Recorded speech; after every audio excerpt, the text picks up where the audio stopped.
And then I can just share it to you.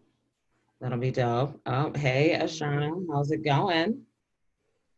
Fantastic. Love it.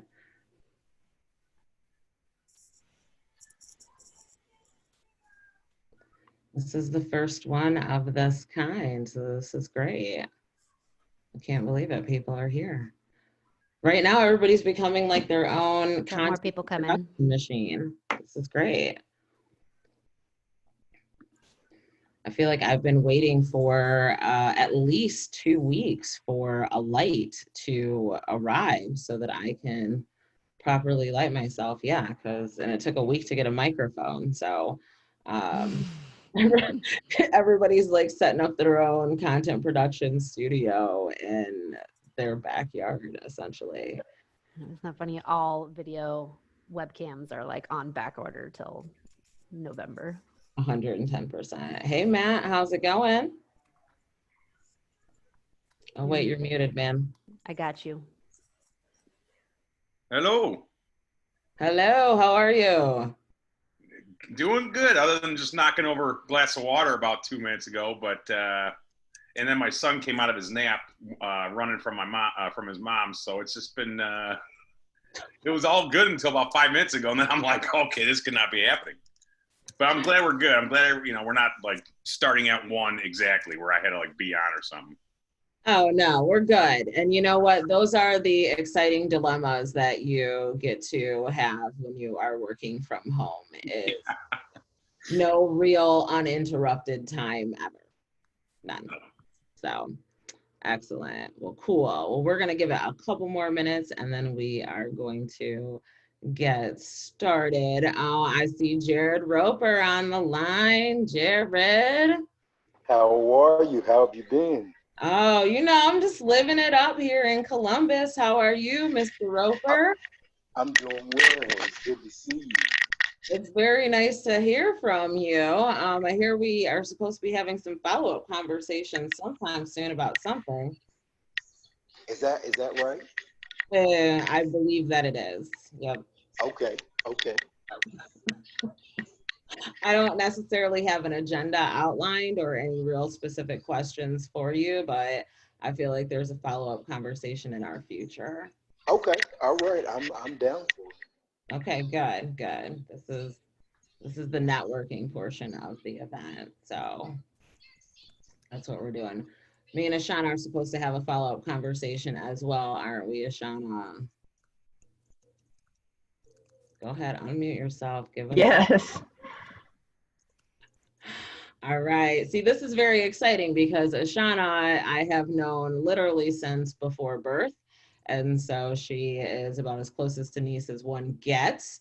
She just graduated, class of 2020. I feel like some applause is in order for that. And not just with a high school diploma, but with an associate's as well. So the overachiever of the bunch. I appreciate that. So this will be fun to get her in on the conversation. So, all right. So I am going to figure out what my next steps are here to sharing the screen.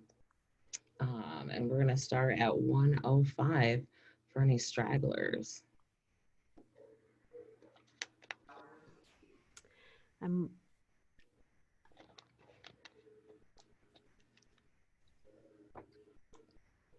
Do you have screen sharing? Yes, I do have screen share capabilities. So fantastic. Are there any questions to get out on the board before we get started? If you have questions, feel free to put those in the chat. So I just want to say hello and welcome. This is the Ultimate Resume Reboot Workshop. They're hosted by EPiC Career Network. My name is Dr. Erika Pryor, and I am the founder and creator of this career network. This is actually our launch week. So earlier this week, we launched with career office hours. which were amazing. We talked to two great individuals looking for advice on like certification and what they sort of need to do to figure out what their next step is. So kind of just figuring out a strategy. So that was awesome. This is our public event that we'll be hosting once a month. Next month, we'll be talking about career pivots with a powerhouse boss babe panel, which I'm super excited about. That's all I'm telling you is this powerhouse boss babes on this panel. It's going to be amazing. So definitely stay tuned for that information. So we're going to go ahead and get started because I have an action-packed hour for you, and I do not want to waste 1 minute of your time. Rachel is going to be managing the chat and taking a look at that as we go through. So if you have any questions while we're going through, feel free to throw those in the chat. We're going to make sure that we get to those. I have a brief PowerPoint that we're going to buzz through, and then we will be going, I'm going toggling back and forth between a couple different screens, so just kind of want to let people know that. So I'm gonna go ahead and share my screen at the moment. Oh, you disabled me, Rach. Can you enable me? This is the first time that we're doing this, so I'm very excited to work out the kinks with you.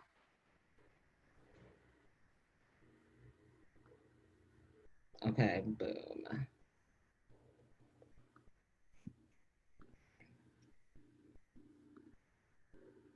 Oh, whoops, sorry.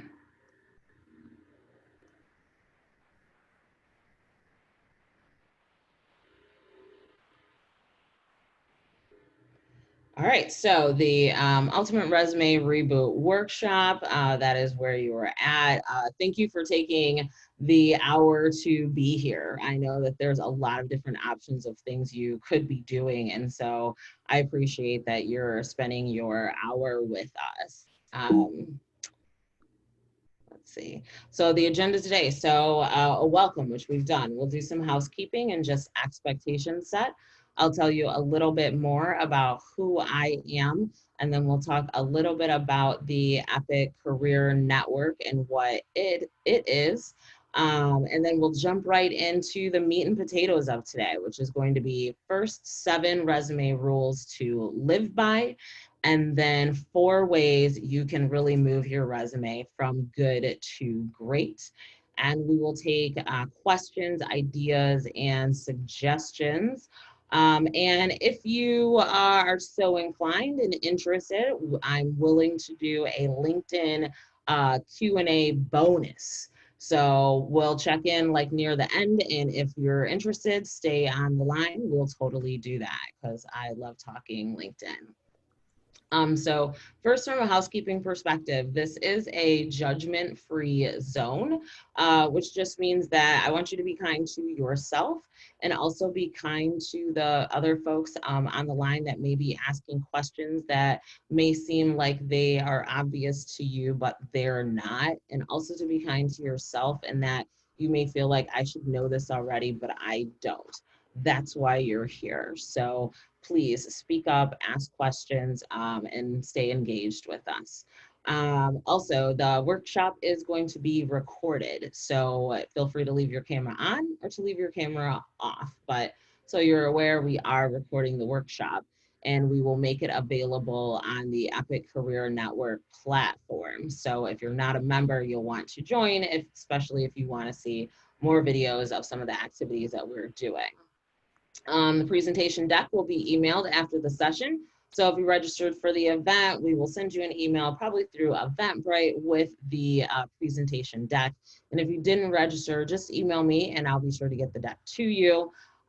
Use the chat, like I said, to ask any questions. And if you're interested, we'll do a bonus LinkedIn Q&A session. So it's going to be very exciting today. I am very excited. So let's jump right in. I am Dr. Erika Pryor, so the EPiC Career Network founder, chief community organizer, and I think behind there it says something like career coach.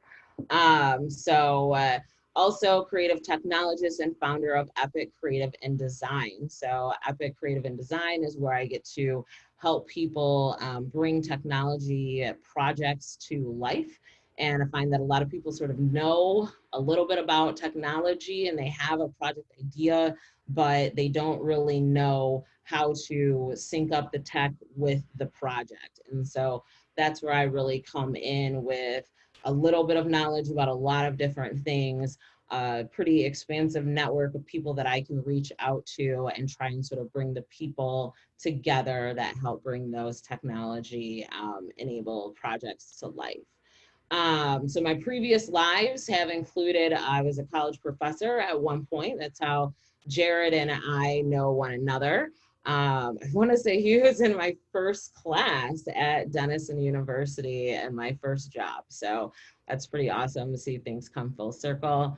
I was a freelance marketing consultant after that for a while. Worked as a copywriter for a couple of years. Spent some time as a user experience content strategist, content marketing, community organizer, and then podcaster. And I say that as a former life, but I do think that there's a podcast that is brewing inside me because I really miss interviewing people and I love to kind of elicit people's stories from them. So I feel like in the next month, there's going to be a podcast that comes back to fruition. So stay tuned. That's going to be fun. So I'm on the level. So I believe in the integrity of words. My PhD is in rhetorical communication, which is really studying the words and what people say and what they mean and how they are able to sort of move people to action. I believe in honest feedback. That is really one of the reasons why we created EPiC Career Network, is to give people a space where they can get honest feedback that's going to be meaningful to them. I believe that you should be able to show up to your job as your whole self and that you shouldn't have to like peel off layers of yourself when you go into work, whatever that looks like, in order to make other people feel comfortable or feel happy. And that everyone can find and do their most authentic work. So those are kind of the 4 principles that I really am living by today. And the quote that I sort of have above my office here is, when something is important enough, you do it, even if the odds are not in your favor. And I really sort of love that quote because if it was easy, everybody would be doing it all of the time. And the fact that you're doing something and it's hard and it feels challenging is perhaps one of the reasons why you should persevere and continue doing it. So that's a little bit about myself. Let's see. A little bit about EPiC Career Network. So we're a community of career coaches, resume experts, job seekers, and career advancement professionals, helping you find and do your most authentic work. So whatever that looks like for you and whatever that looks like to you, that's what we want to help you grow and achieve. We're a membership online growing community. It's free to join. We offer real feedback. We do this through coaching, career coaching office hours, thought-provoking interviews, hint, hint on the podcast, engaging editorials, and access to career coaches for individualized support. And we're founded out of the COVID-19 pandemic. And it was really an instance of hearing people asking for advice and not really knowing where they go after you kind of graduate high school or after you graduate college. Where do you go for career advice? Where do you go for career help that's going to be legit and that's going to really help you get to the next level? So that is where we come out of. We all have really deep knowledge of the current job market. And so I want to make sure that I shout out the EPiC career coaches and give them a chance to introduce themselves and talk a little bit about where they do coaching and how they help clients. So Rachel, you are at the top of my Brady Bunch screen, so I'm going to start with you. Okay. I am Rachel Murphy. I am a life coach. I help people check their thoughts that to make sure that the thoughts that they're thinking are driving the right actions to get the results that they want. Awesome. Thank you. Katie. Hi, everyone. My name is Katie Graham. I'm also a certified professional life and career coach. And I focus on helping people align their strengths and values towards a path of self-fulfillment. Thanks. Awesome. Thank you. And Matt. Hi, everyone. I'm Matt Warzel, resume writer and career coach. And kind of same thought process, just trying to get people to do better and have more success on their job hunt. So I kind of try to do more of the front end tools and documents that kind of streamline the process, get you interviews with quicker lead times. So. Absolutely. Thank you, Matt. So now let's jump into the meat and potatoes of the thing. So first, we have resume rules to live by. This originally started as like a list of 4 things and then quickly grew to 7 things. And it certainly could be like a list of 20, but I have tried to narrow it down to these 8 things. So regardless of like your resume or what you use it for, how you kind of contextualize it, these are some really fast and dirty rules that you can take with you. So first, treat your resume as a living, breathing document. That means that your resume never sits without your attention for very long. You should be sort of thinking about and updating it. You should have a couple different copies of your resume, and it should be something that's like not too far out of reach for you. This one may seem obvious, but it may seem obvious, but use consistent grammar, formatting, font, and listing approach. So if you are formatting it in one large column across the page, like do that consistently. If you're using 10-point font for certain information, do that consistently. If you're using headlines or subheads, like carry that out consistently across. If you're using bullet points, utilize those bullet points consistently, because those are the kinds of things that show people an attention to detail and care. And for some positions, detail and care may be one of the core strengths of that position. Have more than one resume. So there's lots of different reasons to have more than one resume, but at the very least, to have a resume that may be around role type, and then have a resume that may be ATS compliant. So ATS being your applicant tracking systems compliant, and their applicant tracking systems, if you're not familiar with that language or concept, those are your softwares, your programs, your algorithms that a lot of larger companies will utilize to crawl the resume documents and to then surface a list of candidates that are going to be qualified based on some keywords that have been identified. And so when we talk about ATS compliant, there's the keyword component of it, and then there's also the formatting component of it. And for some people, though, you're not going to apply to jobs that utilize an ATS system because it may be a smaller organization. But if you're working with, say, a recruitment or a career staffing company, a large corporate company, they will frequently utilize those systems. Matt, I'm going to stop right here because I feel like you have some valuable insights that you can share around like ATS compliant resumes. Sure. I mean, the thought logic is, we don't do the old going door to door and handing our resumes in anymore. So, and this has been, since 2000 even, but people need to understand this isn't a new thing. I mean, we, as recruiters, when I used to recruit, if I'm getting 1,000 people, I got to figure out how to find you again. So an applicant tracking system essentially is just your way to communicate to the recruiters on the corporate team, or wherever they work, whatever company you're targeting, and you're saying, hey, here's my resume, and they go, oh, you look pretty good, but maybe in 6 months when we have this kind of opening.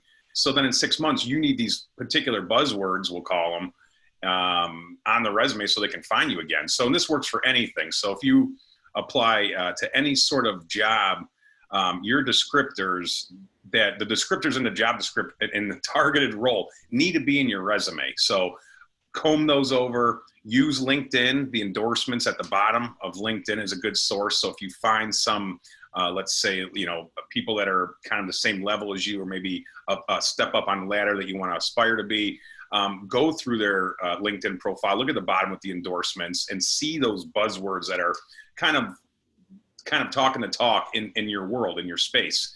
And if you don't have the knowledge of it, I mean, don't fib, don't put them on there just to get picked up.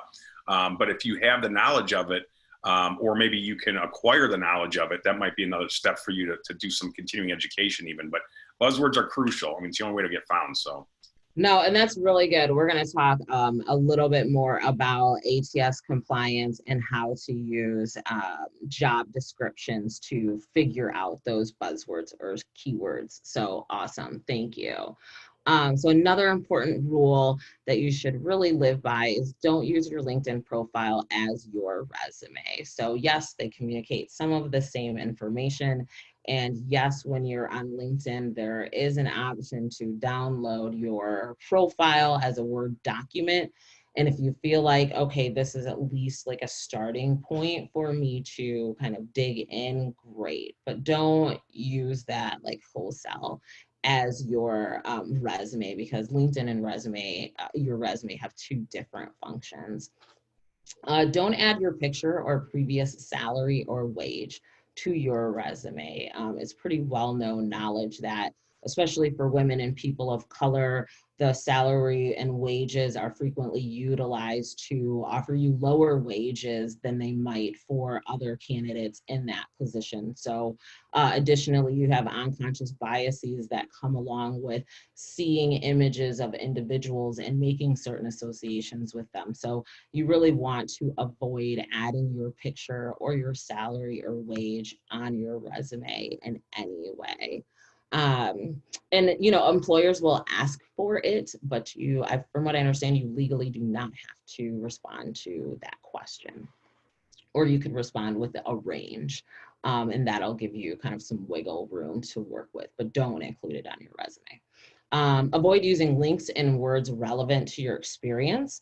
And part of this goes back to, again, the applicant tracking system, because when that system is crawling the resumes, the formatting that exists behind those hyperlinks is frequently what's read and not necessarily the text on top of that hyperlink. And so a lot of times you can kind of lose the juice that you have from your keywords if they're linked because of how those algorithms work. So you want to avoid linking words that are really relevant, linking keywords, and try and find less relevant keywords to link in those instances. Of course, always get feedback from a trusted advisor, mentor, or colleague, somebody that's going to give you like real feedback and want to sort of advance your project and your process. And always submit your resume as a PDF document rather than a Word document. So I highly recommend this. I could just be like a little paranoid, but I always suggest like submitting as a PDF so that someone does not have the ability to take your document and to easily change it and manipulate it. Now, if people are going to do that, they're going to do that, and a PDF is not necessarily going to stop them, but you at least make that process of plagiarism a little more difficult.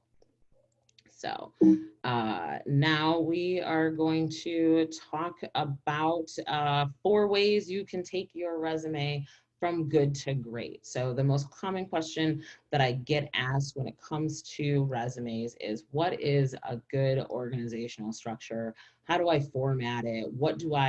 How do I actually organize the jobs in my education and experience? And so there's a couple strategies that are tried and true. And depending on what your experience is and what you're trying to prioritize, you may have a version of your resume that utilizes one or all of these. So the first one is Chronological Experience. And this one is just as it sounds, you're going to be organizing the positions based in time. And so when you're listing that information on your resume, you want to make sure that you list both a month and a year of the time that you started the position and when you ended the position. It's not useful to just list the year because there are 12 months in a year. And, you could list 2019 and 2020 and you started the job in December of 2019 and left the job in January of 2020, but you can't tell that information from years listed. So chronological would be one strategy for organizing your positions. Functional is the next strategy in terms of organizing your positions based on role or the functions that you had in that role. And so if you've worked in maybe a lot of different industries, but maintain a pretty consistent role type, then this might be a strategy that works for you. If you've worked in one single industry, this could be a strategy that works for you as well. One grouping that I use a lot with clients and I recommend a lot is thematic grouping. And that's primarily because I see a lot of clients who have a diverse work experience and they're really struggling to figure out how to make sense of all of the things that they have done. And so when I talk about thematic grouping, I then say to people, okay, let's group your positions based on the common work or the industry or the role. And then once we can figure that out, and if we can get to 3, that's always like a good number to work with. So once we can figure that out, then for internal consistency, we will list them chronologically. So again, your most recent work experience on backward within that category of work. And then the final, which really, is sort of de facto, is a combination. And you see that in thematic grouping, functional grouping, you could certainly have a combination as well. If you've had like a long work history at a single company, but you've worked in different roles in that company, then functional or thematic may be a grouping category with chronological included in there. So you do want to have an organizational structure though. You have to organize it somehow. And these are sort of at least 3 strategies that you can start with. The next thing that's going to help you take your resume from good to great are going to be to punch up your position descriptions. So your position descriptions are going to be a statement or a series of bullet points that are outlining what the role was that you did. And so when you punch these up, we're going to reframe them. And we're going to look at an example here in just a second. So this will be more clear for you. But when we reframe position descriptions, we want to not just tell people like what you did, like the actual work of what you did is, yes, important, but we want to try and punch that up by also perhaps highlighting results of your contributions toward achieving business goals or objectives. So if you think about an organization, a company is an organism, it's a machine. There are all these different pieces and parts that contribute to this thing working.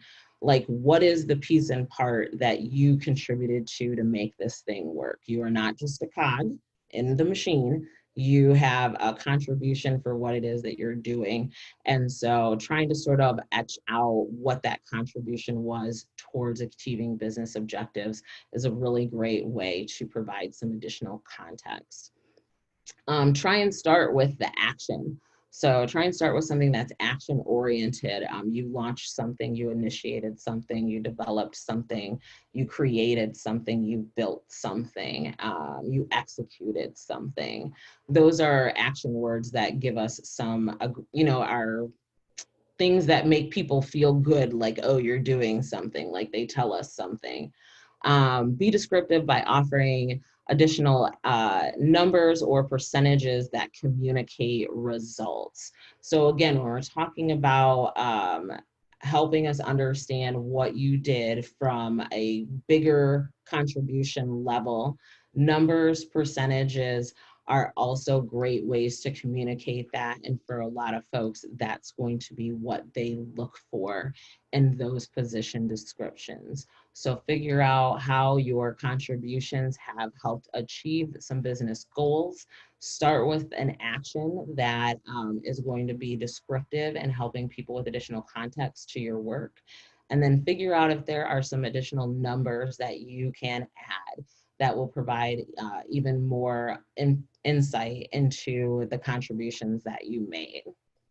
So I'm going to skip to, let's see, what would be the best way to do this? Our examples really quickly, and we can take a look at that in context.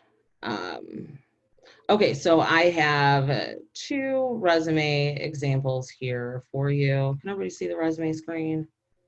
Give me a thumbs up.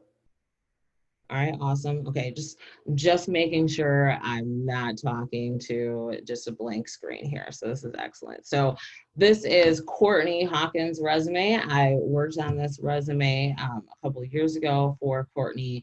And so this is what she sent me. And so she did have her name and contact information here, but I removed that for the purposes of today. And then she had a brief profile with some bullet points of her experience in 10 years. And we do recommend like profile statements in many instances, or candidate profile statements. So in terms of formatting, like this makes sense. Then she identified her relevant experience and accomplishments. And so she has program coordinator here as a role, management and supervision as, or excuse me, her related experience. And then she has her roles here. And so kind of the first thing that Courtney and I worked through on reimagining her resume was to look at the organizational structure and to group her positions, because she had, when I dug in, it was apparent that she had a lot of experience here, President, Distinguished Home Services, Program Director for Res Care, so another healthcare community, and then Support Care of Ohio, which was assisted living. So she had things that were kind of concentrated, but because she was organizing them by position and chronologically, it was really difficult to kind of understand like where the locus of her experience was and like what she was really doing. So that was the first thing that we did, was reorganize her resume around thematic grouping. Then the second thing we looked to do was, wait, what's my second thing? Sorry. Oh, punch up. Yes, punch up position description. So the next thing that we looked to do was to really punch up her position descriptions. And so I'm going to bounce back here because I've isolated a couple position descriptions that she had. So the first one, recruit, train, and provide personal caregiver assistance to people with developmental disabilities and seniors. So on the surface, it's just fine. It gives you like a baseline understanding of what she did in this position. But I was like, okay, let's figure out, you know, how to punch it up and provide some additional context to that. And so punched up, we said, conduct state and provider level training for direct care support staff, K-12 personnel, caregivers, and parents on associated state and provider level policies. So the additional description that we get there is that Courtney is familiar with provider level policies from a healthcare perspective. She's also familiar with state level policies, which is a certain level of knowledge. And then she also can provide training to a number of different communities on these topics. So we were able to really kind of provide some additional context and enhance the description around her previous experience with just a little bit of tweaking. Second example, standard, design and implemented service development plans and conducted operation assessments. So this was definitely one where I was like, Courtney, what does that mean? And so we were able to drill into aggregate or gather, analyze, and report on access to care and monitoring statistics, plan utilization, staff productivity, cost-effective utilization of services, management of target member population, and triage activities. So we were able to get in some very specific ways in which she gathered data, analyzed data, shared out that data on the operations and the assessments that all have these level of impact for the organization and its business objectives. So that is what I call a punched up position description. All right, moving on. So another thing that I think is really impactful that a lot of folks really conflate is transferable skills and tech competencies. So I argue very strongly that you separate your transferable skills. Oh, look at that. Transferable skills and your tech competencies into two separate lists. Number one, your transferable skills are frequently those soft skills, that emotional intelligence, things that you have learned that are outside of your domain knowledge. That really sort of communicate, like, are you willing to work as a team player? Like, are you someone who can work independently? Are you a person who likes to solve problems? Are you a taskmaster and enjoy like working through lists? Like, your transferable skills give us a sense of like the other things that make you a good employee. And then your tech competencies are really related to the technologies, the softwares, the hardwares, the domain knowledge that you need to know to properly or adequately execute your job. Matt, I'd love to hear you talk about like transferable skills versus tech competencies and kind of the impact of either separating those out or pulling them together. What's your perspective? Yeah, I mean, and this is, again, everybody's customized. So in some cases, depending on, maybe a space thing, a transferable thing, if it's something that you're trying to, kind of a bit of a reach for a candidate. So, how you set it up in the resume can vary. I just want to say that initially, but I'll say the majority of it is that I do separate them. I like the theme of having them at the top because I like to have these skills, these buzzwords that get the hiring manager excited when they see immediately things that relate. This person's in my industry clearly doing things that are similar to what the opening is. So, this gets me excited. So I like that. And then I put the technical aptitude at the bottom. Technical aptitude tends to bog down a reader, especially us recruiters that are marketing people or gatekeepers that are from management degrees and things. Not the people that see the resume first are typically not the people that have any idea what you're doing. So they just have a bird's eye view of how to kind of know what to find, but they're not going to get into explanation of, these long acronyms that are on your resume. And that's a little one-off thing I'll say is if you are a technical person, please save your acronyms for the bottom. Like, don't bog me down when I'm trying to like get through stuff quick and get to what you're doing. Like she said, accomplishments, value offered statements. You don't need to get so minuscule with the actual name of what it was. Just broaden it. System, a software or whatever. And at the bottom, you just list them out. I've seen it really well listed. I kind of have a nice little way I list technical aptitude because a technical aptitude can get a little mucky if you just clump it all together. So I do like having it, and beg my pardon again, I'm not an IT person by any means, but you have the software, you have the hardware, operating systems, and et cetera, et cetera. However you want to break it down, and moreover, I'll even add sometimes methodologies under the technical aptitude, depending on how many they acquired. I mean, if you're a project manager and all you have is Six Sigma, that we can put in a certification and mention it, here and there. But if you are a project manager that has like, 10 different methodologies that and you really start, getting into some really great buzzwords, those can, again, weigh down a reader at the beginning. So I like to, sometimes I'll throw in, for the sake of it, methodologies at the bottom too, for whatever, data analysts have a lot of those types of things that they'll list, their methodologies that they use. So But it's very important to, I would say, to separate them if you can. If you got to clump them together, make sure you're just adding on like MS Office Suite and MS Project, or, you know, maybe a few that are more fundamental, and then skip having a whole section under the tech part. No, that's really good advice, because I think it is easy to get lost in all of the tech competencies that you might have, or the hardwares or softwares, depending on your experience. So it is really important to stay focused and be utilizing the tech competencies that are going to be most valuable in your industry area, and not so concerned about like listing the whole soup of everything that you know.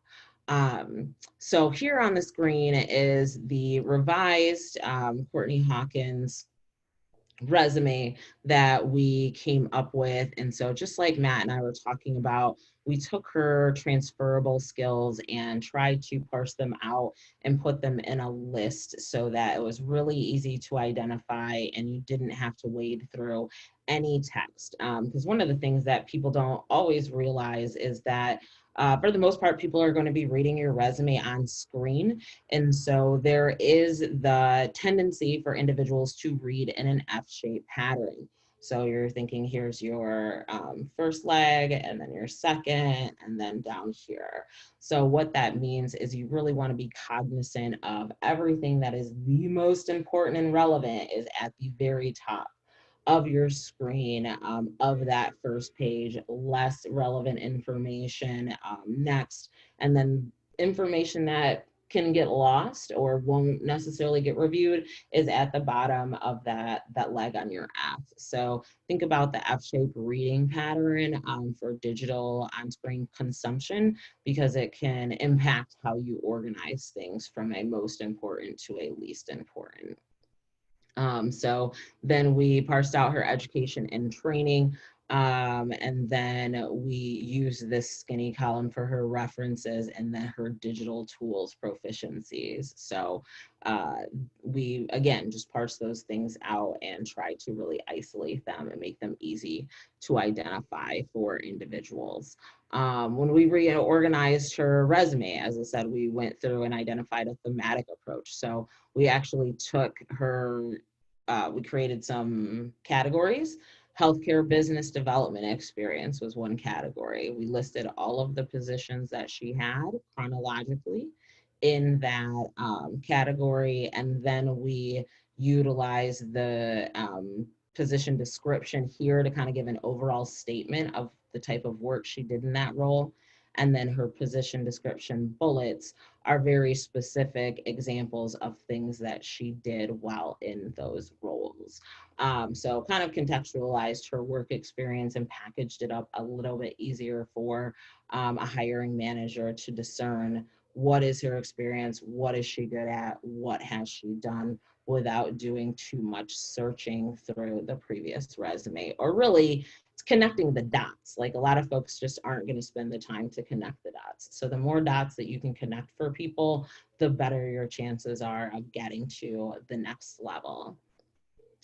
So those are the first two, I believe, and then are we on 3?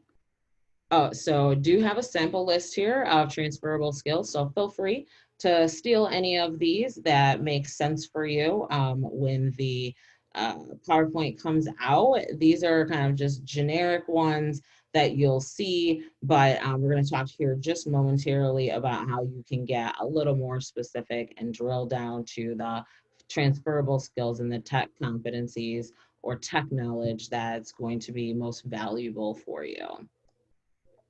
So that comes in the form of leverage keywords and phrases, or as Matt has said, buzzwords. This is extremely important from both an ATS, but also just a human consumption perspective, and that you really want to identify the keywords, the phrases that are really kind of let's see, native to the domain or to the role that you are looking at. So what are the things that people do? So when I say leverage, I mean strategically place keywords and phrases in the content of your resume. And so first question we ask is, how do I identify keywords and phrases? And so there's a really simple process to do it. First thing, identify an ideal position that you will or plan to apply to. So that's the easiest way to try and identify keywords, is really make it concrete, the job that you want to obtain. Don't just say, I want to be a program manager in nonprofit. No, find a program manager position in a nonprofit that you would apply to. You've now got that position in front of you. Read through that position meticulously to identify the words or phrases that are repeated throughout the position. So this is your surefire way to really identify keywords. If you start scrolling through a position description and they mention customer service, customer experience, customer service, customer support, you know those are 2 things that are extremely important. So those are things that you want to pick up on. Next, drill into the words or phrases that sync up with the key areas of experience and skill set that you have. So this is where we really talk about that alignment, where you are going to sort of look at your resume over here, look at the key words that you've identified over here and say, which ones match for me? What experience do I have that syncs up to that and that matches? And then you are going to position them strategically early in your profile. So in your profile or candidate statement, early in your position descriptions, early in your bullets, early in your transferable skills, early in your technology competencies. So you always want to prioritize the most important things at the top of your list, and then the least important things near the middle, actually. The most important things go at the top, the least important things go in the middle, and then the most second important things go at the end of your list. Because again, when people are reading on screen, that's what they pay attention to, the top of the list and the bottom of the list. So that is going to be a great way to leverage keywords and phrases and get those in your resume and strategic spots. And so I think I have my LinkedIn profile, perhaps, let me see here, pulled up because I wanted to take a look at a sample position description. So let me just see if I can stop sharing here for a second.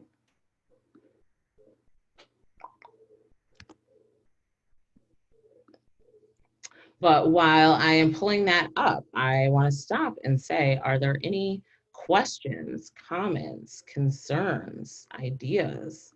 What are we doing? Not so much. All right, that's fine. That's good.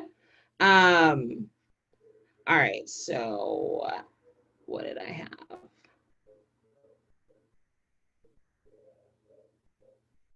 Sorry about that.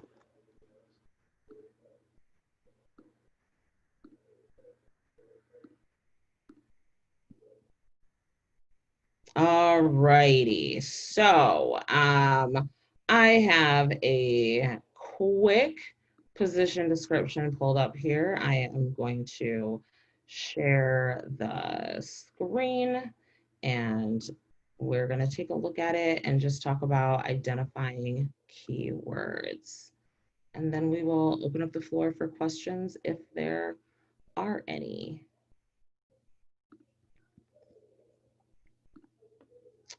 All right, so this is a quick position description that I pulled up kind of in relationship to Courtney's experience.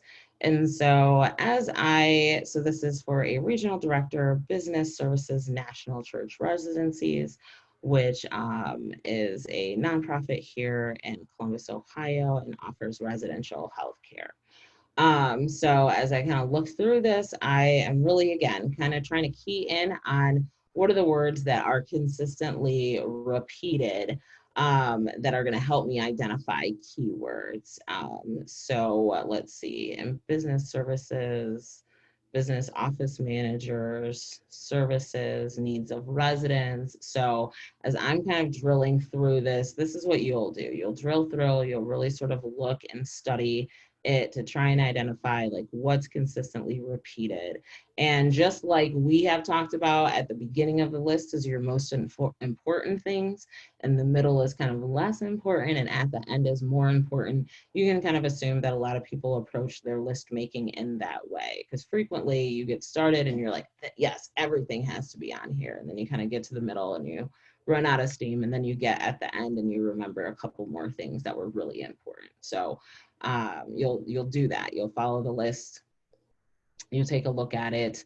You'll look at the expectations that will also be, or the role description, might be responsibilities. It could say skill sets, experience. So all of those things. And then, as I said, you'll create that list and then you'll map it onto what your skills are or your experiences. And then you will strategically place those in strategic places in the resume. So those are the 4 ways that you're going to be able to take your resume from good to great. And we're just drilling down to 151, so we're making great time. I want to make sure that we stay connected. So here is my email address, erica@coolcreativedesign.com. So feel free to drop me an email. Would love to connect with you, or schedule some time on my calendar, 30-minute conversation. Happy to chat and talk and see what you're doing. Join the EPiC Career Network. So we're an online community. You've met our fabulous coaches. There's job seekers there. There's people who are looking to level up their career. And so we're all helping one another, trying to find and do our most authentic work. And it's free, and you'll get honest feedback. You'll get exclusive workshops. It sounds juju, right? Like, it sounds amazing, I know. There's career coaching office hours, there's individualized support. So we're just doing it all right now. So that is all that I have for you today. Like I said, I really appreciate your time and attention, because you could have been at a dozen different places doing a number of different things, but you're here with us. This is our launch week. So we've been like doing things super huge this week, and we are going to have a launch happy hour next week, which you can hang out with us, talk to us, drink some apple cider, like enjoy the Friday afternoon with us. So now I want to stop sharing my screen and open the floor up to any questions that did not get answered today. I do have a question. Excellent. Let's hear it. Okay, so since I haven't had a lot of like job experience going on, how would I go about like filling my resume with things that like I have done? I guess, like, I'm not really sure how I'd go about doing that. No, that's a great question. People either haven't worked a lot, or you haven't worked in a particular industry and you're trying to make a career pivot. That's always a big concern. And so I'm actually going to hand this over to Katie, because I feel like you're very passionate about this particular perspective. Sure. I would say the kind of rule of thumb, and I'm going to go back to Erica's first point, is treat your resume as a living document. So you're a young professional, and sell yourself as that, and really just embody that and embrace that. Don't be afraid to talk about things that you might have done in high school or in college, other extracurricular activities. Volunteer experience is an excellent way to demonstrate some skills and experience without having that specifically tied to an employment position. And as you're building out your resume, and you're looking at positions that are ideal for you, and you may notice some experience that you strive to attain to make yourself qualified for that given position. I would say go out in the community and find ways to get that experience through different avenues other than just a career. Especially right now, Ashana, there's so much need for folks volunteering and stepping up in the community. It's an excellent way for you to kind of demonstrate both a little bit about your character and integrity while getting some chops in areas that you want to expand your skill set on. Okay. All right, thank you. I wouldn't have said anything else, so that's great. Thank you. Other questions? I was wondering, like, with the ATS system, what are some good ways to, like, assess the formatting of your resume for that? Like, I'm always unsure, like, what kinds of things are things I should avoid in formatting if I know I'm applying to, like, large companies with, like, online recruiting systems. And I'm always afraid you're, like, kind of screwing yourself by, like, putting things in there that make it, like, really difficult to read. Yeah, definitely. That's a great question. And, you know, one of the things to keep in mind is that the ball is always changing as these softwares are consistently updated and refined. But things that you can really kind of commonly avoid are, and the resume you saw that I created is not ATS compliant, because first thing I start with are 2 columns.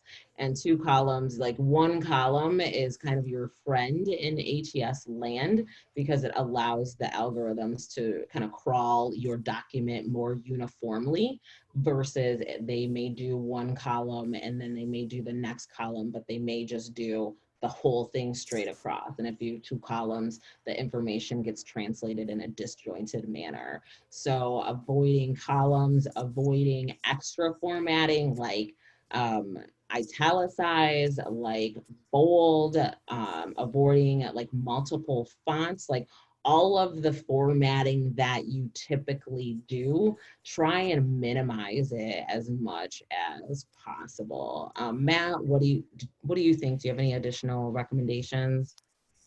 Yeah, I mean, well, first, a good way to do it is, you know, go and test it on an application. You know, go to, you know, xyzcompany.com career section and copy and paste your resume into it. And then on the next screen, see how it generates. And then you can kind of reverse engineer the layout. And I mean, I'm a big believer of keeping it simple.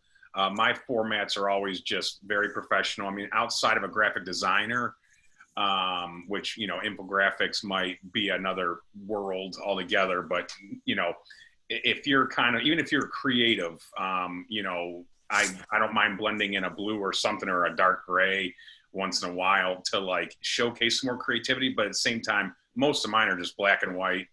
It's top to bottom. It's visually aesthetic, like, you know, aesthetically pleasing visually, but it's like, it doesn't scream like you're a graphic designer. It just tells people you're professional. So, I mean, and I don't mind sending over a sample to her if she wants to see it, just to kind of get a gauge of how the layout is and how it looks. So then when you copy and paste, it does kind of go in a neat order for you. Because a lot of times people copy and paste from PDFs or Word, and a good rule of thumb is almost set up one in a text document, and turn off the rich text, make it plain text, and then lay it out. And then you'll have that to be able to just copy and paste rather than uploading a document.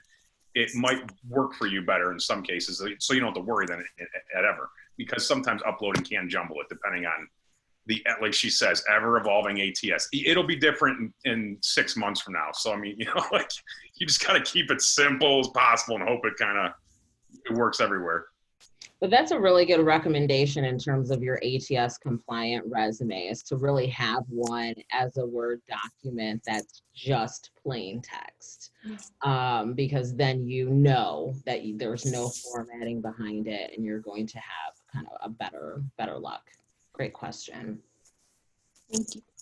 Any other questions, concerns, issues, suggestions?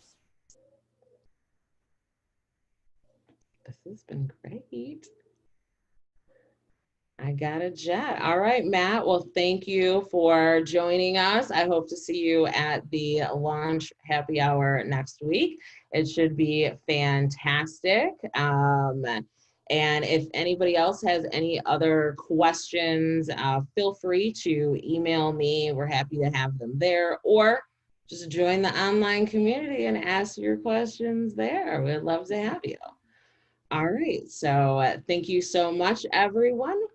We appreciate it and enjoy the rest of your week. Bye-bye. Thanks, Erica. Take care, everybody. Thank you. Take care.